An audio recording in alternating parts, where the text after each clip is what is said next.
하나님은 우리가 인간이 그저 상상과 추리력으로 그를 더듬어 아는 것이 아니라 하나님이 어떠하신지, 하나님께서 어떻게 인간과 상관하시는지 하나님 말씀을 통해서 우리에게 드러내 주셨습니다. 성경이 바로 그 하나님 말씀인데요. 오늘 성경 말씀 데살로니가 전서 5장 18절 한 구절의 말씀을 함께 읽고 이 말씀을 중심으로 강사 목사님 모셔서 말씀 듣도록 하겠습니다. 한 구절이니까요, 저와 여러분이 함께 합독하시면 좋겠습니다. 스크린 나와 있는 이 성경 구절을 우리 한 목소리로 함께 읽겠습니다. 시작. 범사에 감사하라. 이것이 그리스도 예수 안에서 너희를 향하신 하나님의 뜻입니다. 아멘. 자, 이 말씀을 중심으로 하나님의 말씀을, 메시지를 우리에게 전해주실 목사님을 소개하도록 하겠습니다. 세계 최초 시각장애인 총장으로 유명해지셨지만 사실 오래전부터 장애인 봉사 계몽을 위한 한국미랄 선교단을 창립하셨고, 장애는 하나님의 축복입니다, 보이지 않는 눈, 보이는 하나님을 더 많이 이야기하셨던 총신대학교 이재서 총장님을 여러분께 이 시간 소개하고 싶습니다. 오늘 이재서 총장님의 삶을 통해서 역사하시고 함께하신 그 하나님의 축복이 이 자리에 모인 우리 모두에게 임하기를 바랍니다. 총장님 나오실 때 세우신 하나님께 영광의 박수로 맞도록 하겠습니다. 박수하겠습니다.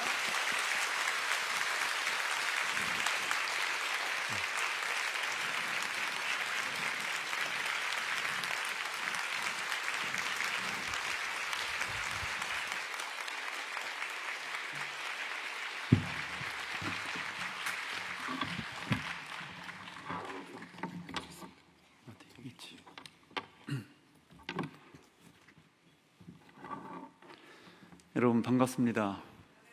네. 근데 딱 10분 계신 것 같아요. 이제 좀 웃음소리가 많이 납니다. 또 이렇게 아침에 서게 된 것을 너무나 영광스럽고 기쁘게 생각을 합니다. 그리고 어저께도 제가 잠깐 말씀드렸지만 오늘 또 저는 오늘 이 교회에 처음 나오신 분들을 생각하면서 말씀을 좀 나누려고 생각을 합니다. 근데 오늘 성경 본문을 읽으셨나요? 그랬습니까? 예. 그래서 우선은 저를 잠깐 소개를 드리면, 저는 이미 알고 계신 대로 시각 장애인입니다. 전혀 앞을 볼 수가 없습니다. 이제 15세 때 실명돼가지고 지금까지 약간 50몇 년을 지금 그렇게 살고 있습니다. 한 반세기를 제가 세상을 보지 못했는데 그동안 뭐 바뀐 건 없나요? 제가 그때 봤을 때는 하늘이 파랗던데 지금도 파란가요? 꽃이 참 예쁜데 지금도 예뻐요? 어떻게 알죠? 하여튼 여러분들은 그 긴 세월 동안 여전히 그 모든 것들을 보고 사는 게 얼마나 큰 축복인지는 아시는지요? 네. 사람들은 대개 이 기적을 말할 때 아주 순간적으로 이렇게 발생하는 기적에 대해서는 굉장히 감격들을 합니다. 그래서 예를 들어서 어떤 신유의 은사, 우리 기독교에서 가끔 신유의 집회라는 게 있어요. 신유라고 하는 거는 치료한다는 뜻입니다. 그래서 어떤 분들은 영성이 강한다거나 특별한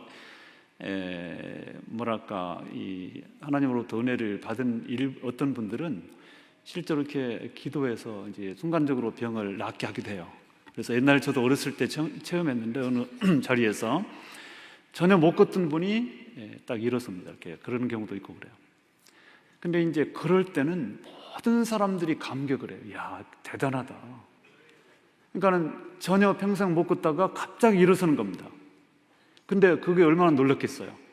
그래서 모든 사람들이 그 기적에 대해서 찬사를 보내고 감동들을 하는데, 근데 하나님의 기적이라고 하는 것은 순간만 있는 게 아니거든요. 긴 기적도 있어요. 그 긴 기적 중에 하나가 뭐냐면, 여러분들이 지금 나이는 모르지만 지금까지도 여전히 보고 있는 거, 지금도 보이시죠? 대부분 지금까지 여전히 두 발로 걷는다는 게, 이건 놀라운 기적입니다. 이건 더 큰 기적인데, 이 기적에 치여서 기적인지 뭔지도 모르고 그게 감사 이유인지도 모르면서 살아가죠, 되게. 제가 아침에 갑자기 지금 아름다운 가을이 됐는데 가을 하늘을 한번 보고 싶다라는 생각이 문득 들었습니다. 사람들은 이 가을이 되면 하늘을 좋아하고 또 낙엽 좋아하잖아요. 제가 어렸을 때 봤던 그것을 한 번만 본다면 얼마나 좋을까라는 생각이 드는데, 여러분들 눈만 쳐들면 보이는 하늘, 그거 귀한지 아무도 모르잖아요. 제가 오늘 여러분들에게 드리려고 하는 말씀의 어떤 주제와 관련된 얘기를 제가 하고 있습니다. 우리 기독교가 굉장히 복잡한 것처럼 보입니다. 오늘 처음 나오신 분들에게 드리는 말씀입니다. 대단히 보기에 따라서 어렵기도 하고 복잡해 보여요. 그래서 소위 가끔 들어보면 교리라는 것도 있다 그러는데 그것도 뭐 어렵고, 그리고 이제 성경도 단순하게 한 권으로 되어 있지 않고 66권이나 되어 있어서 참 복잡해 보이고, 아마 교회를 조금 오래 다닌 분들도 이거는 비슷하다고 생각합니다. 그리고 목사님의 설교도 들을 때마다 새롭고 역시 어쩔 때는 이해도 안 되기도 하고요. 이렇게 기독교는 어렵고 복잡한가 라고 생각할 수가 있습니다. 그러나 알고 보면 우리 기독교는 참 단순한 측면이 있습니다. 그렇게 복잡하기보다는 너무나 단순해요. 한마디로 축약적으로 우리 기독교를 말한다면 이렇게 말할 수 있어요. 기독교는 하나님과 인간과의 관계다. 아마 이렇게 축약이 되리라고 생각합니다. 하나님과 인간과의 관계, 하나님 그리고 인간, 그 두 존재 사이에 이루어지는 유기적인 관계, 그게 기독교입니다. 우리가 보통 사회라고 하는 게 있잖아요. 사회. 사회는 둘부터 사회예요. 하나는 사회가 아니에요. 한 사람은 두 사람부터 사회인데, 이 두 사람 사이에 유기적인 관계로 두 사람 사이의 유기적인 관계를 가르쳐 사회라 그래요. 그런데 하나님과 인간 사이의 유기적인 관계를 가르쳐서는 기독교라 그래요. 그래서 사실은 성경을 보면, 혹은 신학을 우리가 공부를 해봐도 마찬가지고 설교를 들을 때도 그 두 존재, 즉 하나님과 인간과의 관계를 설명하고 해석하는 것들에 불과해요. 대체로 그렇다는 뜻입니다. 뭐 100%는 아니죠. 다른 경우도 있죠, 물론. 어쨌든 그러다 보니까 성경을 보거나 신학을 공부하거나 혹은 설교를 들을 때 많이 등장하는 아주 대표적인 단어들이 있어요.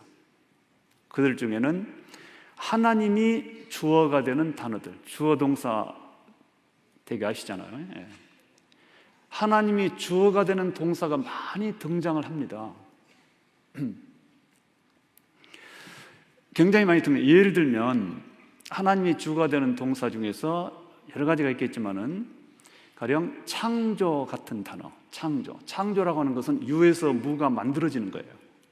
이 창조를 이 우주 공간에서 유일하게 행사할 수 있는 존재는 하나님입니다.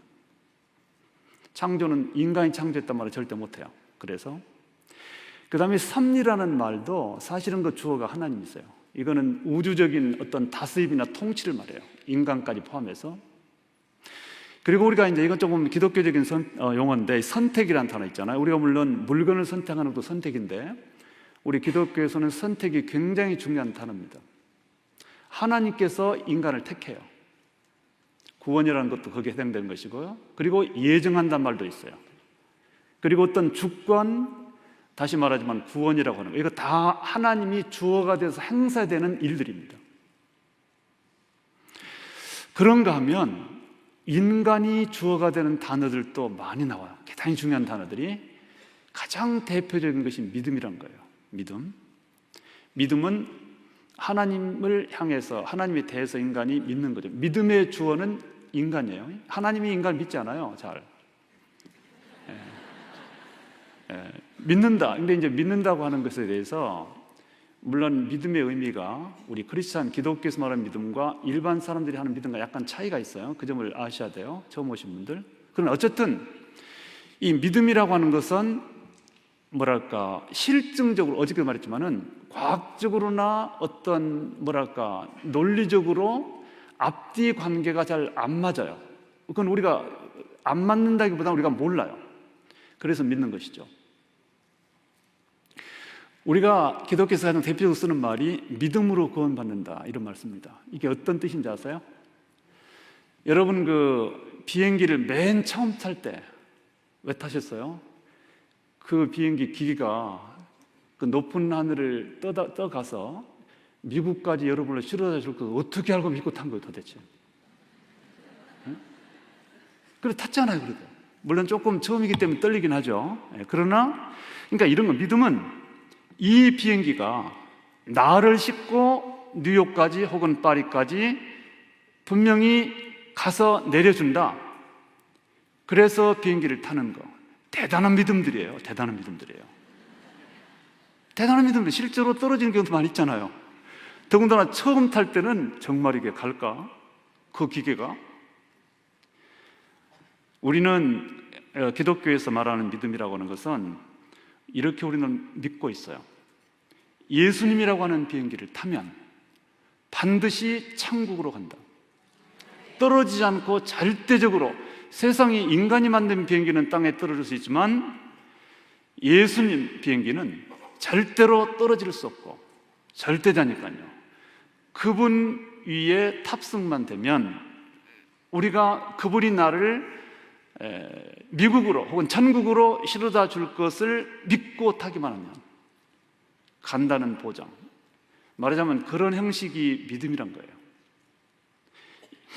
그래서 어쨌든 그 믿음의 주어는 인간이죠. 인간이 믿음의 주어가 되는 거예요. 그리고 이제 우리가 하지 많은 것 중에서 찬송이라는 것도 우리가 하는 거예요. 하나님이 인간을 찬송할 이유가 없어요.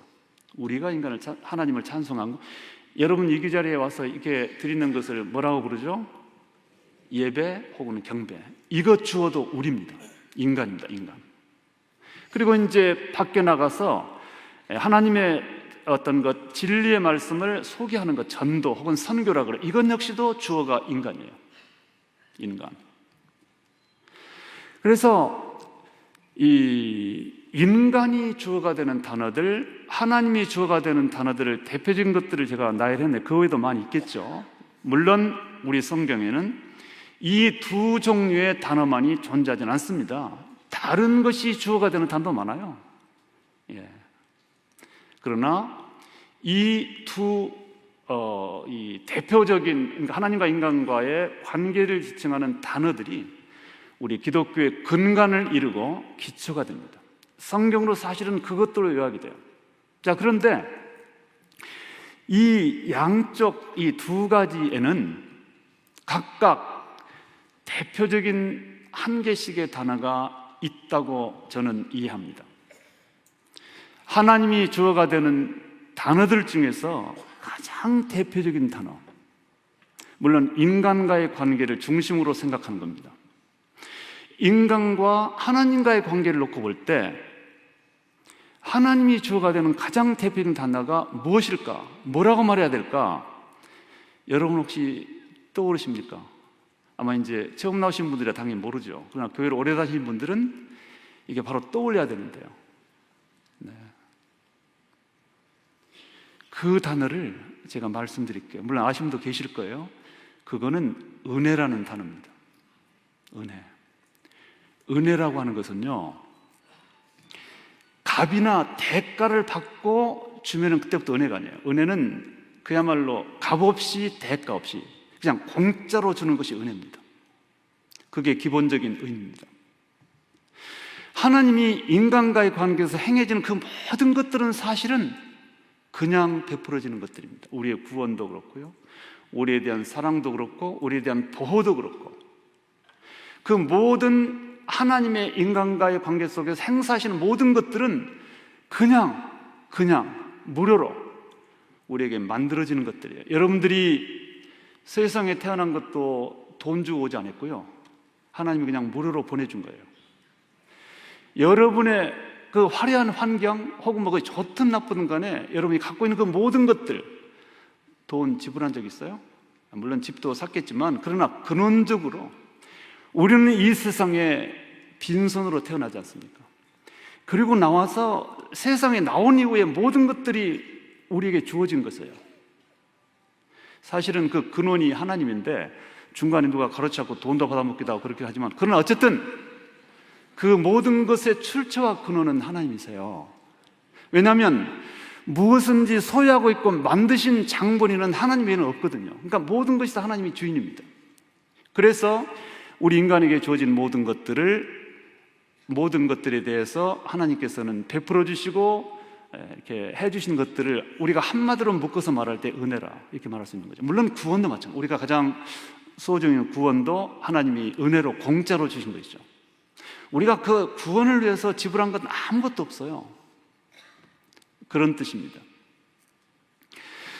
반면에 인간이 주어가 되는 단어들 중에서 아까 제가 여러 가지를 나열했는데, 그 중에서 대표적인 것을 하나를 뽑는다면 그건 뭘까요? 그건 아시겠죠? 물론 다 알아요. 이렇게 딱 물어보니까 이제 갑자기 이렇게 망설여지는 거죠. 그거는 감사라는 단어입니다. 감사. 여러분, 감사는 은혜에 대한 상대 개념입니다. 감사는 은혜에 대한 인간의 응답이고 답변입니다. 반응입니다. 왜냐하면 조금 전에 전제했던 것처럼 우리가 갖고 있고 누리고 있는 그 어떤 것도 하나님께서 무료로 주셨잖아요. 우리가 모든 것들은 선물이에요. 선물은 돈을 우리가 그냥 공짜로 주는 게 선물이잖아요. 그러면은 우리가 선물 받을 때 그들에게 우리가 하는 말이 뭐죠? 감사합니다잖아요. 감사합니다. 하나님께서 우리에게 주셔놓은 것들이 너무나 많기 때문에 우리가 거기에 대해서 인간이 취할 수 있는 가장 대표적이고 포괄적인 반응은 감사입니다. 감사. 지금 아마 한 달쯤 후면 감사주일이 이제 다가올 겁니다. 그러나 잘못한 분들은 이 감사주일을 청교도들이 미국 건너가가지고 그냥 첫 번째 농사 지어가지고 그때 감사 예배 드린 것이 뭐 시작이라고 생각하고 거기에 의미를 부여하는데 그러지 않아요. 그것 때문에 감사주일이 있는 것이 아니라, 물론 감사주일이 특정하게 어느 주일에 있는 것도 조금 이상하긴 해요. 왜냐하면 우리의 삶 속에서 시시때때로 모든 삶 안에서 감사가 이루어져야 되고 감사가 표현돼야 돼요. 왜냐하면 날마다 우리의 생명은 연장되고 있고, 아까도 말했지만 여러분 지금까지도 20년 동안 30년 동안 50년 동안 용케도 두 눈 멀쩡, 하늘도 보이고 땅도 보이고 꽃도 보이고, 그런데 그거를 몰아놨다가 감사주일 한 번만 감사하면 되겠습니까? 매일 아침 일어날 때마다 아이고 하나님 오늘 또 보이네요, 오늘 또 눈 보이게 그냥 유지시켜 주셨네요, 감사합니다, 이래야 된다는 뜻이죠. 우리 기독교만큼 감사의 의미가 큰 종교 없고요, 감사를 강조하는 종교도 없습니다. 그거는 우리가 갖고 있는 그 모든 것들이 하나님이 주셨다는 전제 때문에 그래요.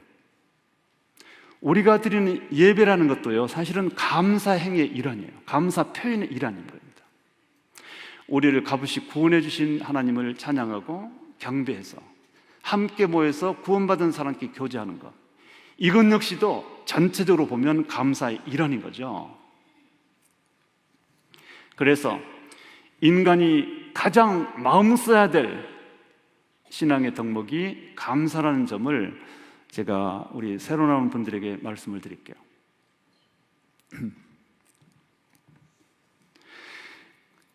그래서 이제 성경을 보면 성경은 우리에게 감사를 명령합니다. 성경은 감사를 말씀도 하지만 우리에게 명령을 해놨어요. 이 권유, 해보는 게 어때? 많이 해도 괜찮지만 해보는 게 좋아, 이것이 아니라 해야 된다, 감사하라, 이렇게 명령형으로 많은 부분에서 말씀하고 있어요. 이거는 하나님께서 맹목적으로 그냥 명령을 위한 명령이 아니라 그런 뜻이 아니라 우리에게 당당하게 하나님 입장에서 받아가실 것을 받으시겠다는, 챙기시겠다는 일종의 청구서입니다. 너희들 감사해야 돼, 감사하라. 이거는 청구서를 우리에게 보내는 거예요. 청구라고 하는 말은 법정 용어입니다. 이것은 준 것에 대해서 대가를 합법적으로 요구하는 것, 그게 청구입니다. 청구. 이거는 권리로서의 요구죠. 하나님의 권리입니다. 우리에게 감사를 요청하는 것은. 하나님께서는 우리에게 해주신 것이 너무너무 많기 때문에 그것에 대해서 최소한 감사는 챙겨가세요. 감사를 챙기십니다. 오늘 본문을 제가 어저께 하려고 했던 본문을 오늘 다시 읽었습니다. 데살로니가 전서 5장 18절을 한번 띄워주시기를 부탁하겠습니다. 보이시죠? 범사에 감사하라. 이 범사, 모든 일에 있어서, 모든 일, 좋을 때만 좋은 직장 갈 때만이 아니라 나쁜 경우라도, 좀 실패한 경우라도 그보다 더한 경우를 생각하면서 감사하라. 좋은 일이든 나쁜 일이든 큰 일이든 적은 일이든 간에 범사에 in all your ways, 어떤 경우에 처할지라도 감사를 해야 된다. 그거를 우리에게 명령했어요. 범사에 감사하라. 그러시면서 이것이 즉 이렇게 감사하는 이것이, 이렇게 하는 것이 그리스도 예수 안에서 너희를 향하신 하나님의 뜻이다 그랬습니다. 그리스도 예수가 누굽니까? 우리를 구원해 주신, 피를 흘리시고 십자가에 돌아가신 그리스도 예수, 그 예수 안에서 우리를 향하신 하나님의 뜻이다. 인간을 창조하시고 구원하신 하나님께서 인간에게 대해서 가지시는 최소한의 기대, 그것이 감사입니다. 제가 한번 일부러 성경을 쉬어봤습니다. 감사라는 단어가 200여 번이 나오더라고요. 그런데 그 200여 번의 감사 중에서 명령형으로 된 것은 딱 36번이 나오더라고요. 물론 성경의 기록이라고 하는 것이 어떤 기록의 횟수가 중요도를 결정은 아닙니다. 그러나 감사라고 하는 것이 참 많이 등장하면서 그것도 아주 심각한 상황으로 감사를 명령하고 계시는 기록을 보면서 얼마나 이것이 중요한 것인가를 다시 한번 깨닫게 되었습니다. 우리 하나님께서 우리 기독교인들이 챙겨드려야 될 감사, 그 감사를 그러면 어떤 분야에서 해야 될 것인가에 대해서 제가 경험한 것을 중심으로 소개를 해드리고 싶습니다. 우선 어떤 부분에서 우리가 하나님께 감사를 드려야 하는가, 감사를 챙겨드려야 하는가에 대해서 말씀을 드리겠습니다. 근데 제가 미리 말씀드릴 것은, 아까 제가 대가라는 말을 써서 오해할 수가 있어서 제가 미리 말씀드립니다. 하나님께서 우리에게 주신 구원이랄지 베풀어 주신 그 수많은 것들에 대한 것을 감사만 하면 등가적으로, 대등적 가치로 갚아지는 게 아니에요. 사실은 감사를 우리가 아무리 해도 그것은 하나님께서 우리에게 주신 것에 비교하면 그야말로 제로입니다. 제로. 칠 것도 못 돼요. 그것을 그냥 우리가 감사하면 나는 하나님께 마땅히 할 도리 했어, 괜찮아, 나는 이거 가질 만한 자격이 돼, 이것이 아니에요. 수없는 언어들로 수많은 조건으로, 내용으로 감사를 한다 하더라도 하나님께서 우리에게 값없이 주신 구원이랄지 그 외의 모든 것들에 대한 감사를 갚을 수는 없어요. 그럼에도 불구하고 왜 우리 하나님께서는 감사를 굳이 명령하시면서 챙기실까? 그것은 신앙의 어떤 성숙에 대한 기대입니다. 감사는 신앙 성숙의 마지막 경지입니다. 어떤 부분을 존중하고 인정하고 받아들이는 수준입니다. 그게 감사거든요. 그래서 신앙 성숙으로 요청한다고 할까, 몰아세우는, 너는 좀 커야 된다. 왜 아직도 그 수준에 멈춰 있어? 너는 어떻게 이 하나님께서 내게 베푸는 은혜조차도 못 깨닫고 있느냐? 이런 의미가 되는 거죠. 여러분이 지금 50년 동안, 60년 동안 오래 사신 분들은 7, 80년 동안 용케도 보고 살고 용케도 두 다리 멀쩡히 살면서 그것이 은혜인지 뭔지도 모르고 그냥 맨날 자식들 공부 잘하는 것만 가지고 감사하고 돈 좀 더 생기면 감사하고 거기에 대한 말하자면 우리 하나님의 질책성 의미도 있다, 나는 이렇게 생각합니다. 작은 기적에만 놀라지 마시고요, 큰 기적에 더 감동해야 돼요. 그리고 감사하고, 이번에 한 달쯤 있으면 감사주일이 오는데 무슨 감사주일에서 무슨 물질적인 팻말 제가 듣고 하는 말씀이 아니고요, 그런 계기를 통해서 우리가 갖고 있는 현실에 대해서 감사하는 뜻이고, 제가 볼 때 제가 지금까지 살아오면서 제 나름대로 이제 오래 살게 됐고요, 신앙생활 하면서. 그리고 나름대로 성경도 공부했고 신학을 공부하면서 또 제 경험을 중심으로 말을 해보면, 내가 하나님과 나의 사이에서 주어진 수많은 일들이 있는데 어떤 것을 가지고 감사할까, 내가 나름대로 정리를 했더니 첫 번째는요, 저는 우리 하나님께 가장 큰 감사를 드려야만 하는 것이 뭐냐면 저에게 믿음을 주신 거예요. 하나님을 믿게 된 것에 대한 감사가 가장 큽니다. 여러분, 혹시 자리에 처음 나오신 분들, 교회라고 하는 것이 집에서 멀지도 않고 길이 험한 것도 아닌데 얼마나 이 자리에 오는 것이 어려운지 아세요? 이거는 거의 어떤 수준이냐면 남산을 통째로 들어가지고 태평양에 빠뜨리는 정도의 수준만큼 어려운 거, 이거요. 실제로 여러분 지금 그 나이 때까지 안 왔잖아요. 에? 이게 얼마나 어려운지 아세요? 이걸 가르쳐서 기적이라 그래요. 그런데 그 믿음이라고 하는 것을, 그 어려운 믿음, 제가 어저께 이 얘기를 했는데 아마 안 계신 분도 많이 계시기 때문에, 저도 신앙적인 갈등, 실명의 절망 속에서 신앙적인 갈등도 길었는데 정말로 하나님께서 큰 은혜를 베푸셔가지고 기적적으로 저에게 믿음을 주셨고, 그리고 나서 그 믿음 안에 들어왔을 때에 내가 인간적으로 혹은 삶 속에서 얼마나 엄청난 변화와 뭐랄까요, 유익을 얻었는지 몰라요. 물론 유익을 얻어서 믿음을 가진 건 아니지만 결과적으로 저는 믿고 났을 때에 믿음 이후에 그렇게 변화가 되는 걸 제가 몰랐어요. 어저께도 말씀드렸지만 생각을 바꾸는 것이 신앙입니다. 신앙이라고 하는 것은, 크리스천이 된다고 하는 것은 생각을 바꾸는 것이에요. 기준을 바꾸는 것이에요. 기준. 지금까지는 돈이나 권력이나 어떤 세상의 지위가 최고처럼 보였는데 아니구나, 그게 아니고 최고가 하나님이구나, 믿음이구나, 예수님이구나, 이렇게 생각을 바꾸는 거거든요. 그 생각의 전환이 우리의 삶 구석구석에 엄청난 변화를 가지고 옵니다. 오히려 그전에는 정말로 물질적인 부나 혹은 어떤 지위의 어떤 거 높은 거, 이런 것들이 최고처럼 생각해서 그것을 추구할 때는 안 되는데 막상 그것을 내려놔 버리고 그 자리에 예수 그리스도 혹은 믿음 혹은 하나님을 놓고 나니까 오히려 그전에 그렇게 가지고 싶었던 것들이 저절로 찾아오더라. 뭐 꼭 그런, 사람에 따라 다르긴 한데 그런 의미.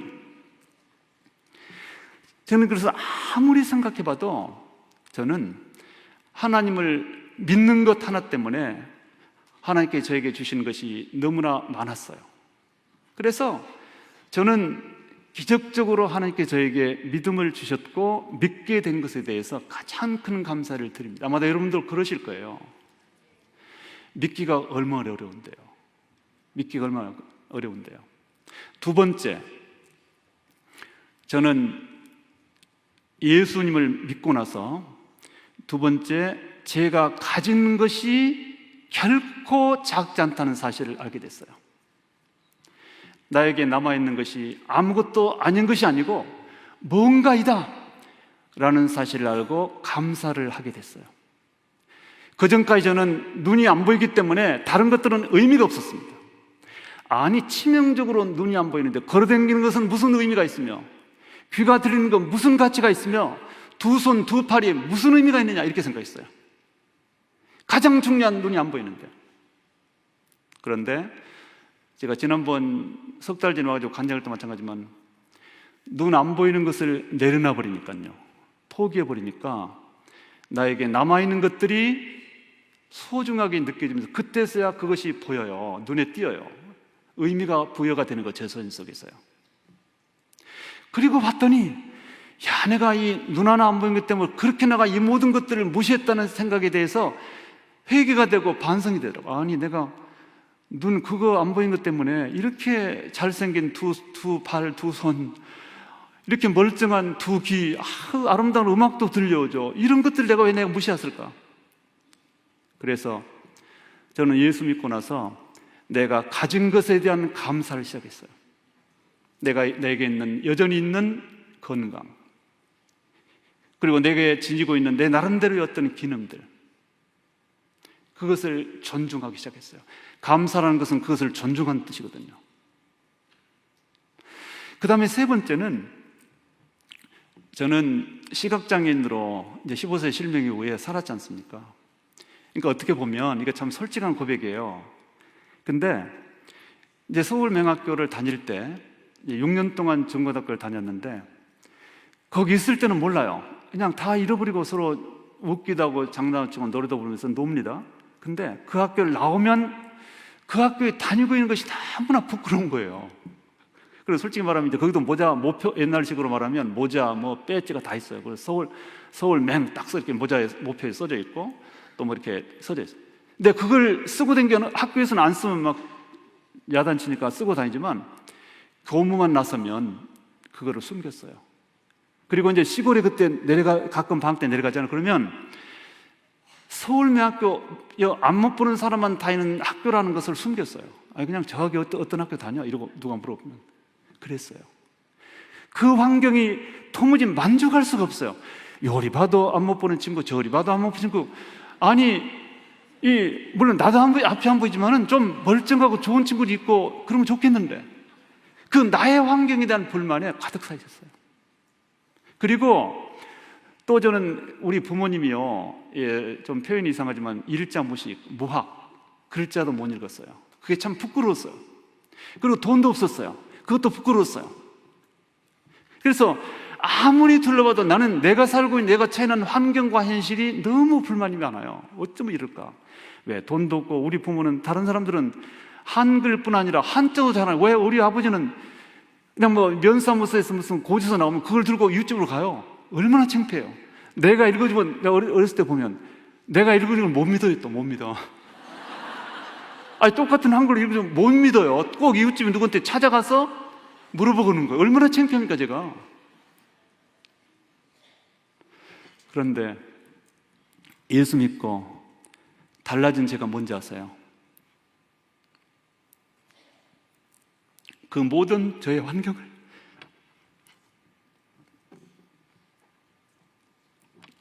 사랑했어요.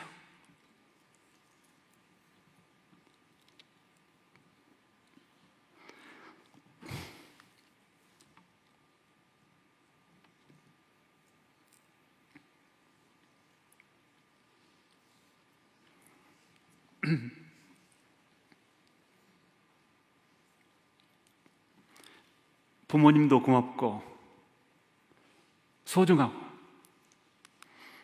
안 못 보는 친구들도 소중했어요.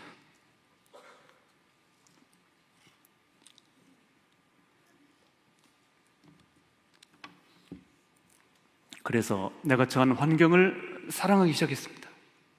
그리고 감사하기 시작했습니다. 저는 지금도 이런 저의 변화가 생각을 바꾸니까 이렇게 달라졌어요. 지금 오늘 새로 오신 분들, 미안합니다. 제가 약간 울컥해서. 제가 지금 정신학교 총장인데, 여러분 그 박물관, 루브르 박물관을 가보면 어떤 것이 소중하냐면 세상에 없는 것. 제가 만약에 물건이라면 거기가 있어야 돼요. 왜냐하면 지금까지 처음 있었던 유일한 사람이거든요. 그러니까 여러분들은 루브르 왕국을 안 가고도 지금 엄청난 걸 보고 있는 거예요, 지금. 예? 그래서 아마 놀랄 겁니다. 어떻게 안 못 보는 시각장애 총장이 됐을까? 그걸 한마디로만 다 과정을 설명해서 한마디로 말하면 이런 변화였습니다. 그게 원인입니다. 나에 대한 긍정이죠.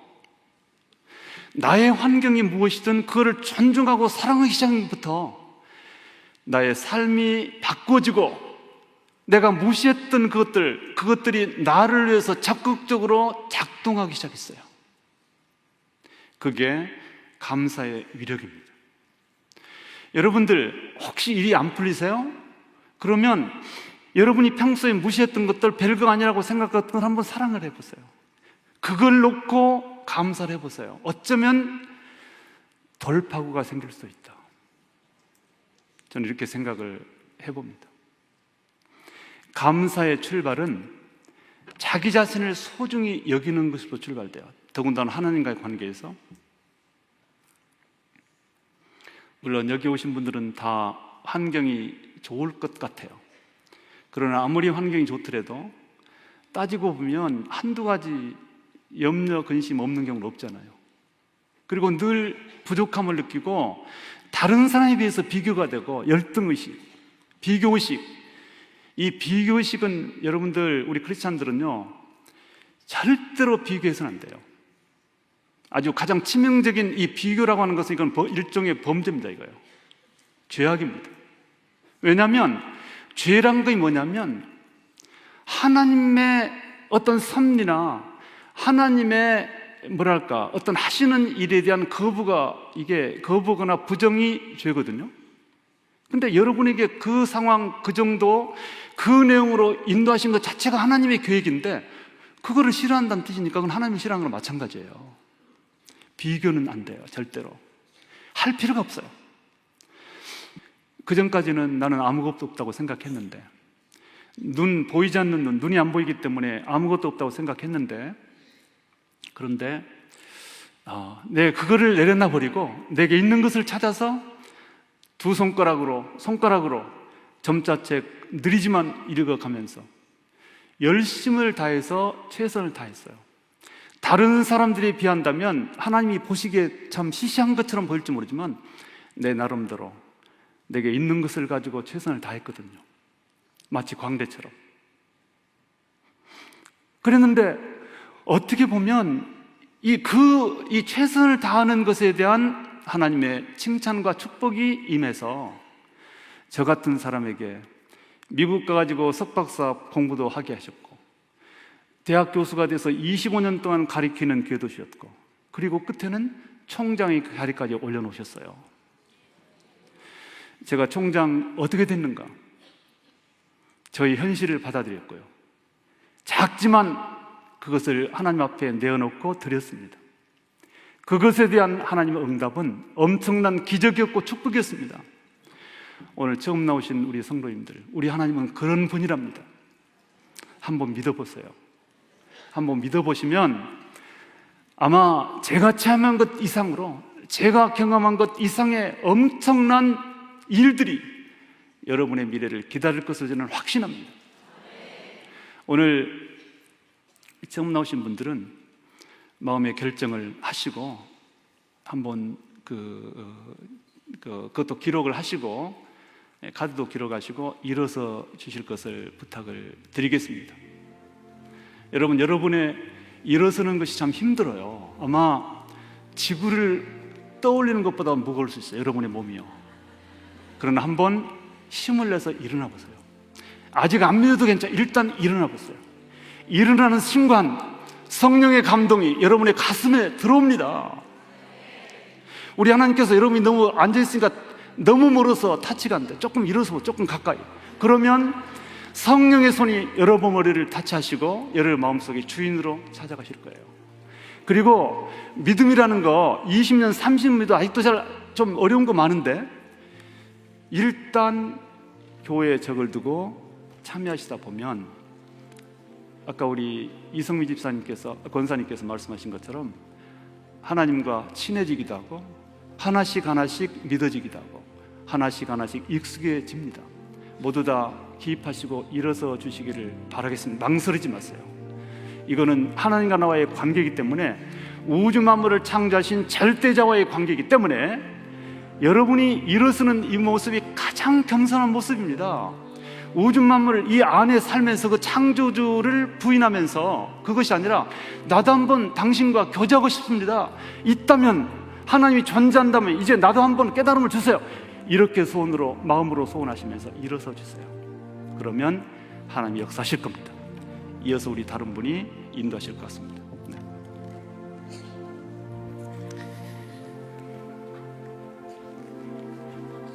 네, 정말 그렇습니다. 우리 하나님께서 지금 이 자리에 일어나신 모든 분들을 기억하시고 아시고 부르시고 계신 줄 믿습니다. 우리 방금 목사님 말씀하신 것처럼 지금 이 시간이 하나님과 인간의 유기적인 관계의 시작입니다. 지금 아직 마음을 결정하지 못하신 분들 계시다면 다시 한번 기회를 드리고 싶습니다. 여러분, 우리 하나님께서 우리 총장님의 삶 가운데 역사하셨던 것처럼 우리의 삶을 송두리째 바꾸실 수 있는 능력의 하나님이십니다. 그 하나님이 지금 여러분을 부르고 계십니다. 지금 앉아 계신 분들 중에 내가 다 알지 못하고 모든 것을 다 아직 볼 수 없을지 모르지만 하나님께서 분명히 내 삶을 아시고 내 삶 가운데 주의 뜻을 이루시며 나의 절망을 소망으로, 나의 불평을 감사로, 나의 사망을 생명으로 바꾸실 수 있는 그분임을 나는 믿겠습니다.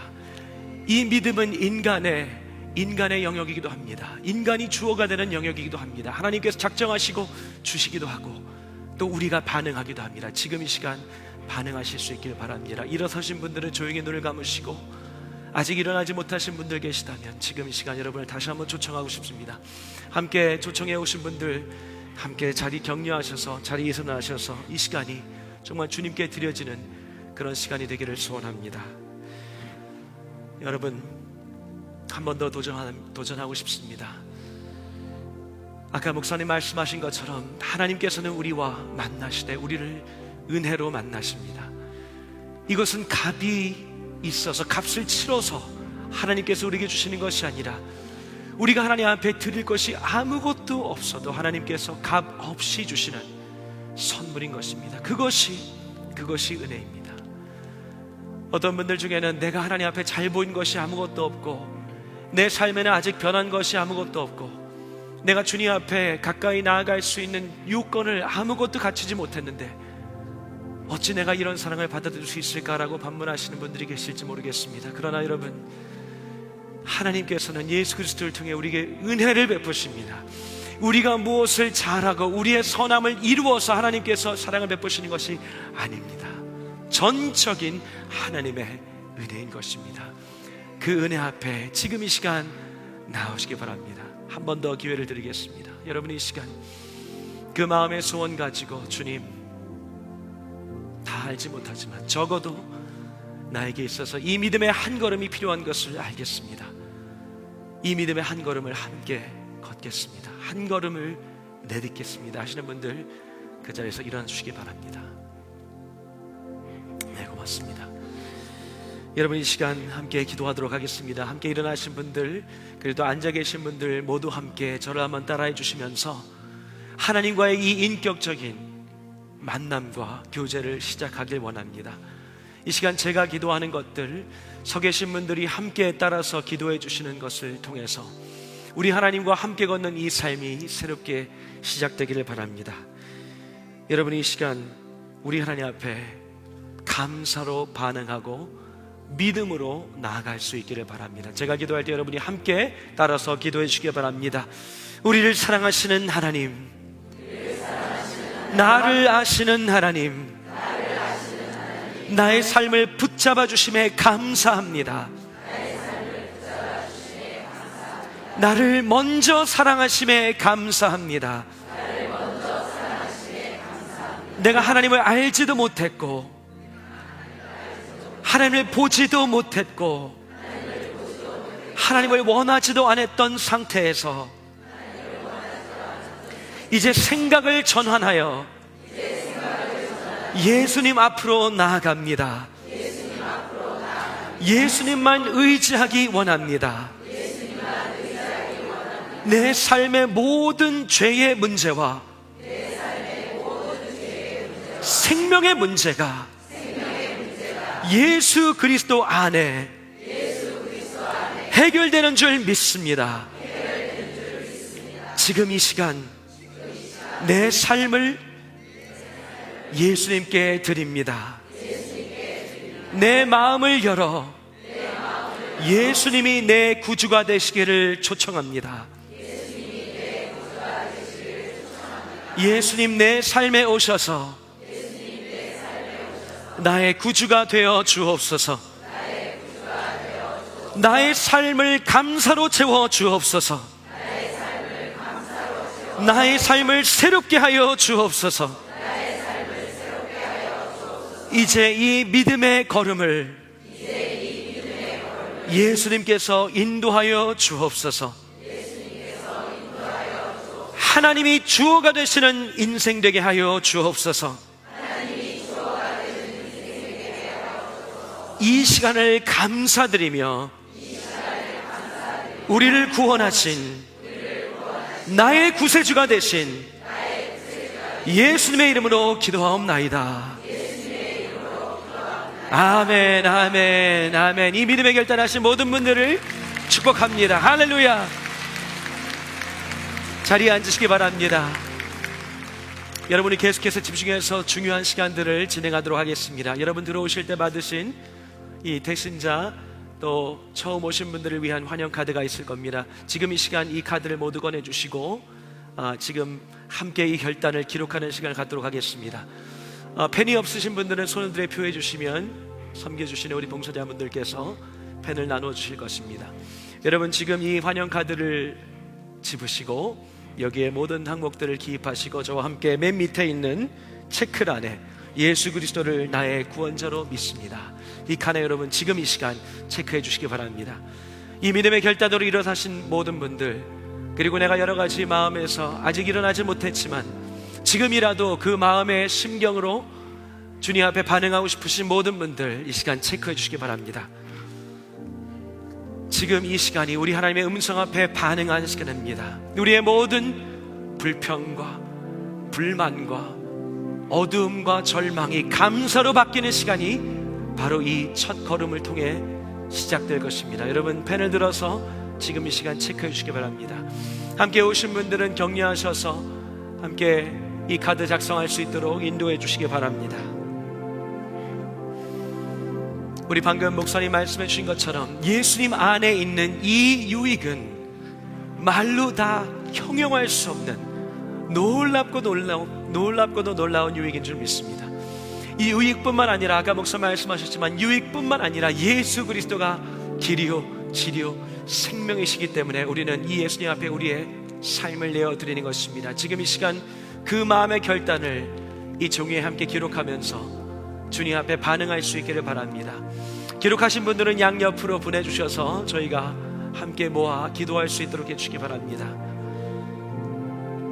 여러분 이 걸음은 혼자 걷는 걸음이 아닙니다. 우리 하나님께서 우리 한 사람 한 사람을 분명히 아시지만 또한 동시에 우리를 공동체로 부르셔서 예수님을 따라가는 이 걸음을 함께 걷게 하셨습니다.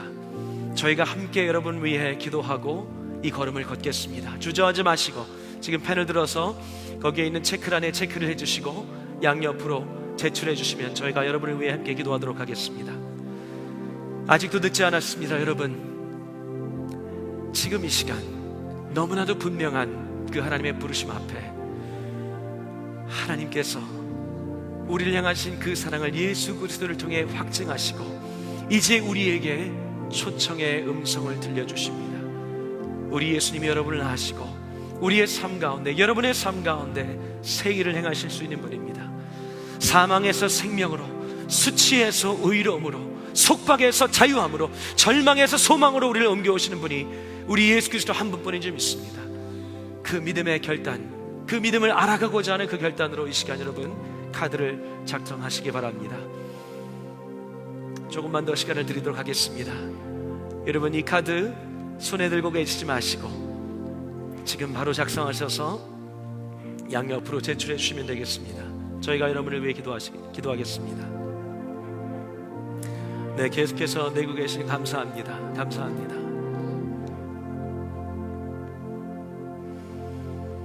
마지막으로 한 번 더 여러분 초청합니다.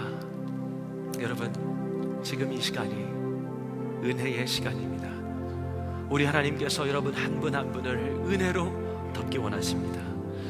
우리가 선함을 이루어서가 아닙니다.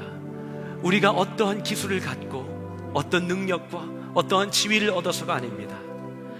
하나님이 우리를 먼저 사랑하셨습니다. 하나님께서 온 천하와 바꿀 수 없는 그 심정으로 여러분을 사랑하시고 남산이 태평양에 빠지는 그 기다림을 지금도 기다리십니다. 이제 그 기다림 앞에 우리의 가장 마땅한 반응은 감사의 마음으로 받아들이는 것입니다. 그 사랑을 감사해야 하는 것이야말로 우리의 가장 마땅한 반응인 것입니다. 그 감사의 마음을 지금 이 시간 이 표에 기록하여 우리 함께 기도할 수 있기를 바랍니다. 네, 감사합니다. 목사님 나오셔서 정말 제가 보기에도 굉장히 많은 이름이 또 기록이 되어 있습니다. 여러분, 이 시간 목사님 나오셔서 함께 제출하신 모든 마음을 모아서 주님 앞에 올려드리고 정말 여러분 한 분 한 분을 위해서 축복하시는 그런 시간을 갖도록 하겠습니다. 네, 여러분, 저는 세상에서 가장 소중한 것을 제가 손에 들고 있습니다. 어저께도 제가 말씀드렸지만 아마 제가 이 손으로 그동안 가져봤던 들어봤던 그 어떤 것보다도 값지고 고귀하다고 생각합니다. 이것은 바로 여러분들의 이름입니다. 여러분들의 이름이고, 이 이름은 지금 하늘나라예요. 하나님께서 하늘나라의 기록을 이제 지금 하시는 그 순간이라고 제가 믿고 있기 때문에 그것을 제가 들었다는 것이 너무나 개인적으로 영광스럽습니다. 여기에 이름 쓰신 여러분들을 큰 용기를 내셨습니다. 결단을 하셨습니다. 이것 자체가 엄청난 변화와 축복의 통로가 될 것으로 제가 확실하게 믿습니다. 그리고 여러분들은 이 사랑의 교회를 통해서 계속적으로 신앙생활을 하면 아마 그동안 몰랐던 여러 가지 성경이랄지 기독교에 대한 것도 소상하게 이해할 수 있게 되고, 기독교가 왜 그렇게 수많은 수천 년을 비롯하는 동안에 왜 그렇게 세계를 지배하는 가장 이 큰 가치로 존재하는가를 이해하게 되실 것으로 생각이 듭니다. 아무쪼록 여기에 이름 쓰신 여러분들, 여러분들의 남은 삶 위에 우리 하나님의 크신 축복이 있기를 제가 간절히 원하면서 제가 한번 기도하겠습니다.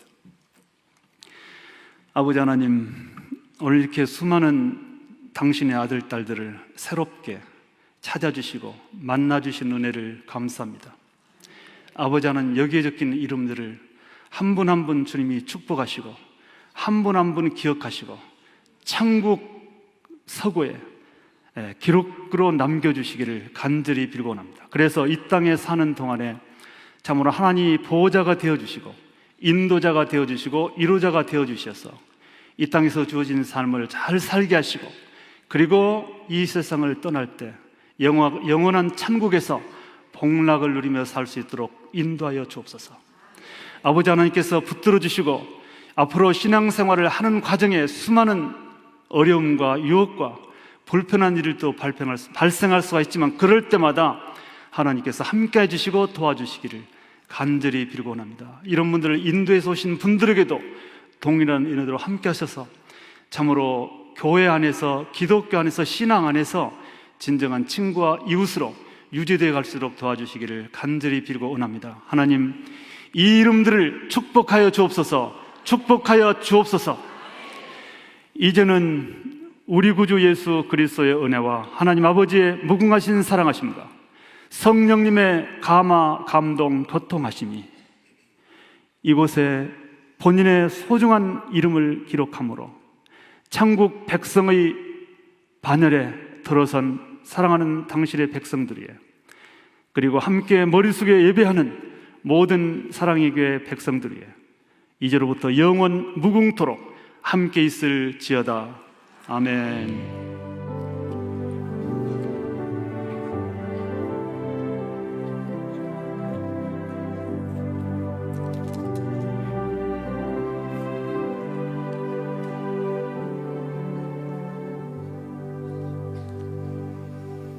아멘. 오늘 이 기쁨의 잔치를 허락하신 하나님께 영광의 박수 올리도록 하겠습니다. 할렐루야. 여러분 한 분 한 분을 진심으로 축복합니다. 이 믿음의 결단을 우리 하나님께서 기억하시고 여러분의 삶을 분명히 인도하실 것입니다. 하나님이 여러분을 아시고 사랑하십니다. 그 사랑이 불변하시고 영원하십니다. 여러분 그 마음을 담아서 저희가 교회에서 사랑하는 마음으로 서로를 축복할 때 부르는 곡이 하나 있는데요, 우리 함께 그 찬양을 부르면서 오늘 시간 마무리하려고 합니다. 축복, 하나님의 축복이란 찬양인데 처음 오신 분들도 함께 같이 불러보시고 이 찬양을 통해서 적어도 어떠한 상황, 어떠한 상태, 어떠한 걸음으로 이 자리에 오셨던지 간에 하나님께서 여러분을 아시고 사랑하신다는 것만큼은 이 시간을 통해서 깨달으실 수 있기를 바랍니다. 함께 찬양하도록 하겠습니다. 축복, 축복, 하나님의 축복이 서로 바라보면서 당신의 옆에 계신 분들 한번 바라보시겠어요? 넘쳐나기를 축복, 하나님의 축복이 당신의 삶에 가득하기를 축복함. 우리는 이것을 믿기 때문에 한 번 더 찬양합니다. 축복, 축복, 하나님의 축복. 양옆에 바라보시면서 당신의 삶에 넘쳐나기를 축복, 하나님의 축복이 당신의 삶에 가득하기를 축복합니다. 아멘. 다시 한번 박수하겠습니다. 네, 오늘 여러분과 함께 할 수 있어서 너무너무 행복하고 감사한 아침이었습니다. 여러분 아쉬우실까봐 준비했습니다. 오늘 7시 30분에도 새생명 축제는 계속되고요, 내일까지 저희가 새생명 축제를 계속 진행합니다. 내일 오전 10시 30분, 내일 저녁 7시 30분에도 우리 다른 목사님들을 모시고 새생명 축제가 계속이 되니까요, 오늘 내가 들은 이 복음을 더 듣고 싶다, 더 알고 싶다 하시는 분들과 또 주변에 이 기쁜 소식을 나누고 알려야겠다 하는 그런 분들, 사랑의 교회 성도님들 모두가 정말 우리가 사랑하고 또 축복하고 싶은 모든 천국의 백성들 함께 이 자리에 나와서 이 잔치에 참여할 수 있도록 독려해 주시면 감사하겠습니다. 오늘 초청받아 오신 여러분 모두 환영합니다. 정말 잘 오셨습니다. 여러분 뵙게 되어서 저희가 얼마나 기쁘고 감사한지 모르겠습니다. 여러분 지금도 늦지 않았습니다. 정말 이 하나님의 사랑, 이 예수님의 사랑을 느끼고 싶고 알아가고 싶으신 그분들 나가시면서 양옆에 준비되어 있는 환영 데스크에 종이를 제출해 주시면 저희가 여러분을 위해 기도하고 축복하고 또 그 걸음을 함께 걷도록 하겠습니다. 여러분 나가시면서 혹시 들어오실 때에 오늘 처음 오신 분들에게 준비된 선물을 받지 못하신 분들 계시면 선물 하나씩 다 받아가시기 바랍니다. 오늘 새로 오신 분들에게 드린 선물이니까요, 꼭 받아가실 수 있기를 바랍니다. 두 가지만 더 말씀드리겠습니다. 사랑교회 홈페이지에 가시면 감사 게시판이 이제 출범이 되었습니다.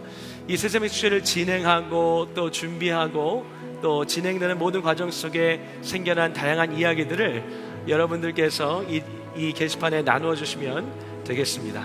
네, 듣고 계신 분들 대단히 감사합니다. 자, 마지막으로 이제 양옆에 남쪽 1층, 북쪽 1층에 가시면 사랑의 교역자님들이 여러분을 만나기 위해 기다리고 있습니다. 한 분도 그냥 가지 마시고 나가시는 길에 사랑의 교회를 섬기고 있는 우리 교역자님들과 함께 좋은 시간 보내고 돌아가시기 바랍니다. 여러분 다시 한번 축복합니다. 고맙습니다. 여기에서 모두 마치도록 하겠습니다. 감사합니다.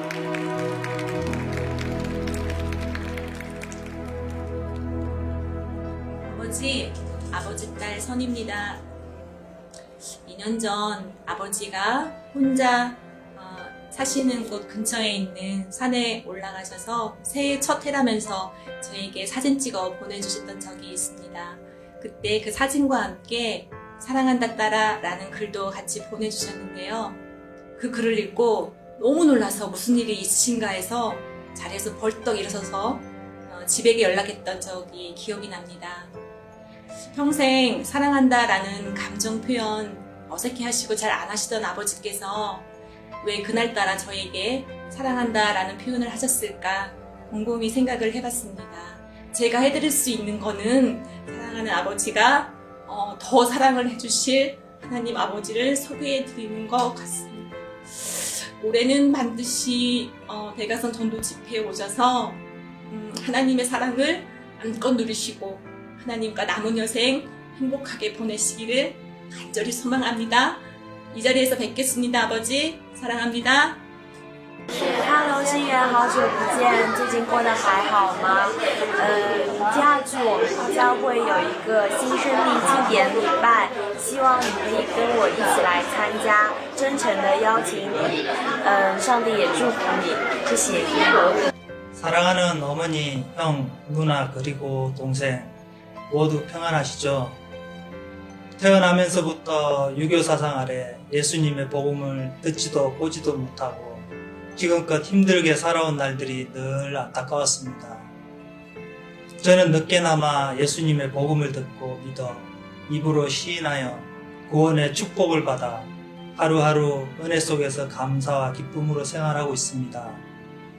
이런 은혜의 삶을, 기쁨을 나 혼자만 누릴 수 없기에 항상 어떻게 하면 거부감 없이 가족들에게 복음을 전할 수 있을까 고민했었는데 이번에 대각성 전도 집회를 통해 우리 가족들의 영혼 구원을 위해 모두가 합심하여 기도해 주신다고 하니 얼마나 감사한지 모르겠습니다. 합심 기도를 통해 우리 온 가족이 안아주심에 분당해서 함께 예배드리는 축복의 은혜가 임하길 주님의 이름으로 전심으로 기도하겠습니다. 사랑합니다. 안녕 유정아. 우선 초대에 응해줘서 너무 고맙다는 말 하고 싶고 너랑 같이 이 자리에 함께 할 수 있어서 너무 기뻐. 실은 너랑 같이 취업 준비하면서 동고동락할 때 마음 한켠에 유정이가 예수님을 알았으면 좋겠다, 같이 예배 드렸으면 좋겠다 하는 생각이 들었었어. 왜냐하면 우리가 살아가면서 왜 살아가야 하나, 어떻게 살아가야 하나, 또 우리 마음 안에 채워지지 않는 공허함이 있잖아. 근데 그것을 해결해 주는 분이 예수님이라고 생각하거든.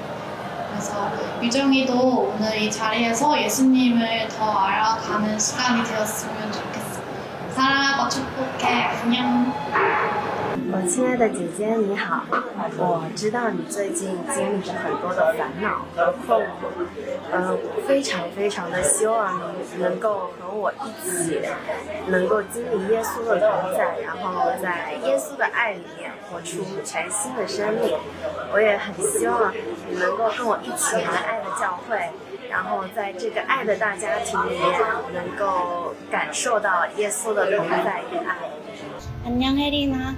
작년에 너를 교회에 데리고 오고 싶어서 초대했었는데 그때 상황이 어려워서 못 온 너가 계속 생각이 나서 다시 한번 초대하려고 해.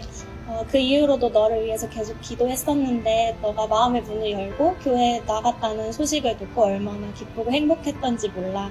혜린아, 너가 그 마음을 계속해서 열고 참 진정으로 행복과 평안을 주시는 그 한 분을 너가 경험했으면 좋겠어. 하나님 안에서 아름다운 그 길 함께 걸어가자. 나도 기다리고 있지만 하나님이 너를 정말 많이 기다리고 계셔. 우리 함께 그 길 걸어가 보자. 사랑하고 축복해.